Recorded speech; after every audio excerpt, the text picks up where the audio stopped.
அனைத்து சகோதர சகோதரியர்களுக்கும் என்னுடைய வணக்கங்கள். இன்றைக்கி நம்ம பார்க்க போகிறது ஒரு டிஃப்ரெண்ட்டான சமையல் குறிப்பை தான் நம்ம பார்க்க போகிறோம். இது என்னன்னு உங்களுக்கே தெரிஞ்சிருக்கும். பாருங்கள், தூதுவளை தெரியுதுங்களா? தூதுவளை இலையை நான் தான் கட் பண்ணிகிட்ருக்கேன். இந்த தூதுவளை இலை நோய்களை காப்பவன் அப்படின்ட்டு சொல்லுவாங்க. நோய்களை காப்பவன்றதுனால தான் தூதுவளை நமக்கு ரொம்ப பெஸ்ட்டாக தெரியுது. மெயினாக என்னென்னா, குழந்தைங்களுக்கு பெரியவங்களுக்கு சளி இரும்பல் இந்த மாதிரி எஃபெக்டெல்லாம் இருந்துச்சுன்னா இந்த தூதுவளையை எடுத்துகிட்டு போய் நம்ம கரெக்டாக பார்த்து கட் பண்ணோம். இல்லைனா கண்டிப்பாக கையில் முள் ஏறிடும். அதை தண்டு தனியாக இலையை தனியாக நான் பிரிச்சிட்ருக்கேன். இப்போது பாருங்கள், இதை கட் பண்ணுறதுக்குள்ளார கிட்டத்தட்ட ஒரு 10 முள் என் கையில் ஏறிடுச்சு. ஆனால் உஷாராக தான் பண்ணணும். கையிலலாம் பறிக்க முடியாது. ஒரு கத்தரிக்கோல் வச்சுக்கோங்க சின்னதாக. பாருங்கள், நான் எப்படி பண்ணுறேன் அதே மாதிரி அந்த தண்டு தனியாக இலையை தனியாக நான் எடுத்துக்கிறேன். தண்டு நான் ரசம் வைக்கிறதுக்காக எடுத்துக்கிறேன். இந்த ரசம் வச்சு இப்படி குடிக்கும்போது நிறைய பெனிஃபிட்ஸ் இருக்குது. ரெண்டாவதாக நான் இந்த பக்கம் மதியத்துக்கு கொஞ்சம் டிஃப்ரெண்ட்டாக இருக்கணும் அப்படின்றதுக்காக சிக்கன் நாட்டுக்கோழியை கொஞ்சம் எடுத்துருக்கேன் நான். அதை நான் இப்போது குழம்புக்கு ரெடி பண்ணுறதுக்கு வெங்காயத்தை உரித்து வச்சுருக்கேன், சின்ன வெங்காயம். அதை வதக்கி தனியாக நான் எடுத்துக்கிட்டேன். கடாயில் எண்ணெயை ஊற்றி கொஞ்சம் சிக்கன் மசாலாவை தூவி அதில் கொஞ்சமாக தண்ணி விட்டு வேக வைக்க போகிறேன். பாருங்கள், ஓகே, சமையல் நான் பண்ணல, அம்மா தான் பண்ணிகிட்ருக்காங்க. ஓகே, அது ஒரு கொதி வந்த உடனே நம்ம சுத்தமாக க்ளீன் பண்ணி வச்சுருக்க நாட்டுக்கோழியை எடுத்து அந்த வாணலியில் போடுறோம். போட்டு கொதிக்க விடணும். எங்கள் அம்மா தான் இவங்க. அம்மா நல்லா சூப்பராக சமைப்பாங்க. அம்மா சமையல்னாவே ரொம்ப பெஸ்ட்டாக இருக்கும். அது எங்கள் அம்மா சமையல் இன்னும் ரொம்ப ரொம்ப பெஸ்ட்டாக இருக்கும். சிக்கனை இப்போ நான் எடுத்து போட்டுட்டேன். அதுக்கு மஞ்சள், கொஞ்சம் மிளகாத்தூள் போட்டு 2 கிளறி விட்டுட்ருக்காங்க. ஒரு 2 நிமிஷம் கொதி விடணும். அதை நம்ம கொதிக்குது பாருங்கள். ஓகே, எப்போவுமே தூதுவளையை நம்ம சிக்கன் எடுக்கும்போது தூதுவளை ரசத்தை கொஞ்சம் எடுத்துக்கிட்டோம்னா நம்ம அந்த சாப்பிட்ட சிக்கனை சீக்கிரமாக டைஜஸ்ட் பண்ணும். வயசானவங்களுக்கெல்லாம் நம்ம கண்டிப்பாக சிக்கன் கொடுக்குறோன்னா அவங்களுக்கு ஜீரணமாகாது. அதனால் கண்டிப்பாக தூதுவளை ரசத்தோட சிக்கனை ஒரு 4 பீஸ் போட்டு கொடுங்க. ஒரு டம்ளர் அந்த ரசத்தை வச்சு கொடுங்க, சரியாக இருக்கும். இன்னொரு சைடு எங்கள் பாப்பா சில்லி வேணும்னு கேட்டிருந்தாங்க. அதனால் அதுக்கு தனியாக கோழி எடுத்து சில்லிக்கு தேவையான இஞ்சி, பூண்டு, முட்டை, அந்த கலர் பவுடர் எல்லாமே போட்டு கொஞ்சம் மிக்ஸ் பண்ணி ஊற வச்சிட்ருக்கோம் இந்த சைடில்.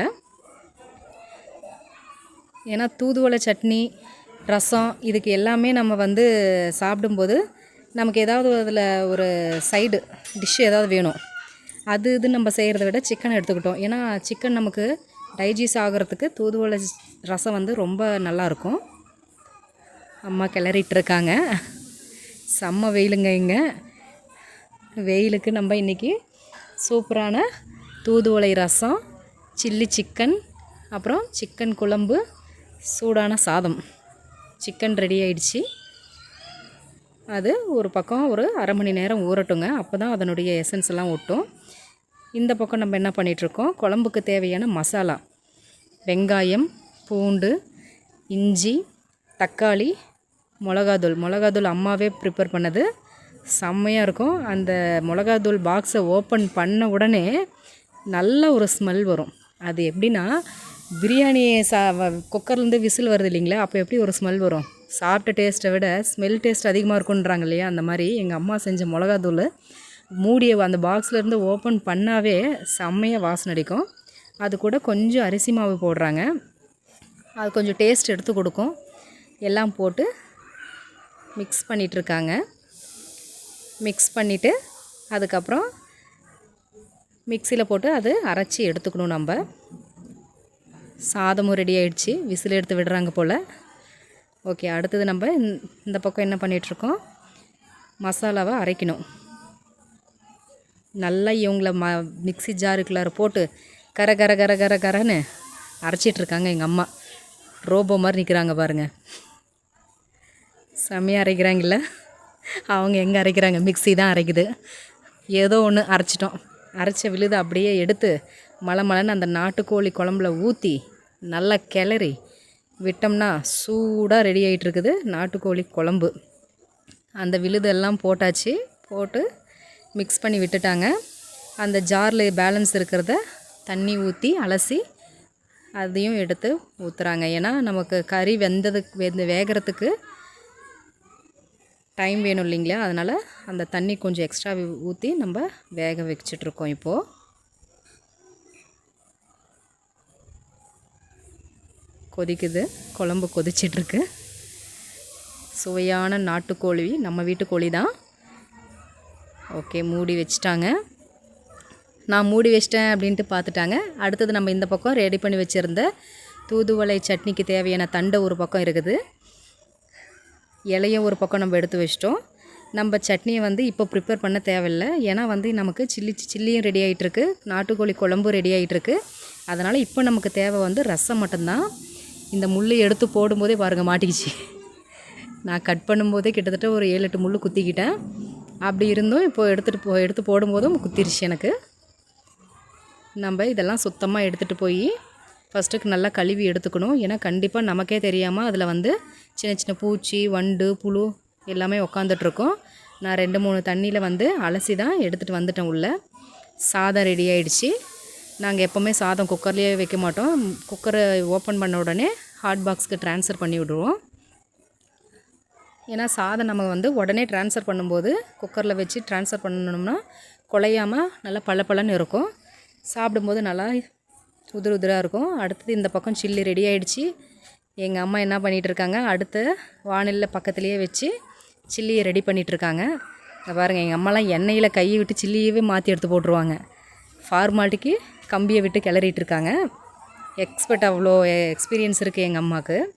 அடுத்தது ரசத்துக்கு தேவையான கொத்தமல்லி, சீரகம், மிளகு, கருவேப்பிலை, வரமிளகாய் 4, இது எல்லாத்தையும் நம்ம போட்டு அது கூட கொஞ்சமாக புளி சேர்க்கணும். ஏன்னா புளி சேர்த்தா தான் அதனுடைய டேஸ்ட் வந்து இன்னும் எடுத்து கொடுக்கும். அதில் எல்லாத்தையும் போட்டு இவங்க எல்லாத்தையும் கரகரன்னு மறுபடியும் பாருங்கள் அரைக்கிறாங்க. கரகரன்னு பாருமா, அப்படியே மூஞ்ச காட்டு. ஓகே, அடுத்தது என்ன பண்ணுறாங்க, அந்த குச்சியெல்லாம் எடுத்து மிக்சியில் போட்டு ஒரு கடபாரியை எடுத்து குத்துன்னு குத்துறாங்க. அங்கே பாருங்கள் அவங்க பண்ணுறது. அரைக்கிறாங்க, போடுறாங்க, மறுபடியும் குத்துறாங்க பாருங்கள். ஏன்னா நம்ம வேறு எந்த எக்யூப்மெண்ட்டை யூஸ் பண்ணாலுமே கண்டிப்பாக கையில் குத்திடும். அதனால் எங்கள் அம்மா களி கிண்டுவாங்க. அந்த களி கிண்டின குச்சியை எடுத்துகிட்டு போய் அதை வந்து அழுத்தி விட்டு அரைக்கிறாங்க. நம்ம அரைச்சது எல்லாமே ஒரு வானிலையில் எடுத்து போட்டுக்கணும். அதுக்கப்புறம் மஞ்சத்தூள், உப்பு, தேவையான அளவு தண்ணி, இது எல்லாம் போட்டு மிக்ஸ் பண்ணி வச்சுக்கணும். மறுபக்கத்தில் குழம்பு ரெடி ஆகிட்டுருக்குது. குழம்பு ஏறத்தாழ 80% ரெடி ஆகிடுச்சு. அடுத்தது இந்த பக்கம் ஒரு வானிலில் நல்லெண்ணெய், கடுகு, சீரகம், கொத்தமல்லி, கருவேப்பிலை எல்லாத்தையும் போட்டு இருக்கிற ரசத்தை எடுத்து ஊற்றி கொதி வந்துருச்சு. ஃபைனல் டச் பாருங்கள், சாதம், சில்லி சிக்கன், தூதுவளை ரசம் எல்லாமே ரெடி. சில்லிக்கு தேவையானது ரொம்ப பெஸ்ட்டாக இருக்கும் என்னதுன்னா பெரிய வெங்காயம் தான். நான் ஒன்று சொல்ல மறந்துட்டேன், கண்டிப்பாக வந்து நாட்டுக்கோழி குழம்புக்கு சின்ன வெங்காயம் யூஸ் பண்ணுங்கள். அதே போல் தூதுவளை சட்னிக்கும் தூதுவளை ரசத்துக்கும் சின்ன வெங்காயம் யூஸ் பண்ணுங்கள், அது ரொம்ப நல்லாயிருக்கும். ஃபைனல் டச்சு பார்த்துக்கோங்க, எல்லாம் ரெடி ஆகிடுச்சு. ஹாப்பி.